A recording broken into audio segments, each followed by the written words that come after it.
नमस्कार मित्रमंडळी, काय म्हणता? आज महत्त्वाची सूचना तुम्हाला द्यावीशी वाटते की कंबाईन गट ब ची एक्झाम आलेली आहे.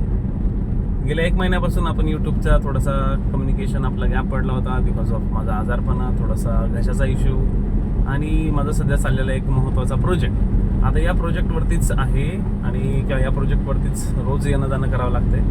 तर त्याच्यामुळं जसा काही वेळ मिळेल मी तसा तुमच्यासाठी एक मजेदार अशा काही गोष्टी घेऊन येतोय. त्यातल्या आज छान गोष्टी तुम्हाला मी सांगेल की जर आता 9 नोव्हेंबरचं तुम्ही टार्गेट ठेवून चाललेला आहात तर तुम्हाला सगळ्यात महत्त्वाचं काय माहिती आहे का? तर स्वतःवरती विश्वास ठेवा, स्वतःवरती कॉन्फिडन्स ठेवा. एक प्रकारचा आत्मविश्वासच मी म्हणेल.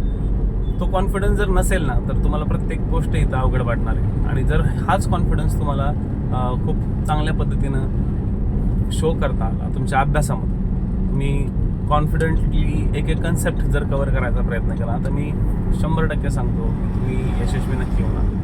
म्हणून कॉन्फिडन्स खूप इम्पॉर्टंट आहे, कारण की जर कॉन्फिडन्स नसेल तर काहीच नाही आहे. आणि एक लक्षात ठेवा, ही स्पर्धा परीक्षा फक्त अभ्यासाच्या जीवावर नाही लढता येत. ही जी स्पर्धा परीक्षा असते ना ही कॉन्फिडन्सच्या जीवावर लढता येते. जर तुमच्यात कॉन्फिडन्स असेल तुमच्यात डेअरिंग वाढेल. तुमच्यात डेअरिंग वाढली तर तुम्ही घाबरणार नाही अभ्यासाला किंवा प्रश्नांना. आणि जर तुम्ही घाबरले नाही तर तुम्ही एकदम परफेक्ट मेंटॅलिटीनं एक्झामला सामोरे जा. आणि ह्याच गोष्टी गरजेच्या असतात. ठीक आहे, कायम लक्षात ठेवा.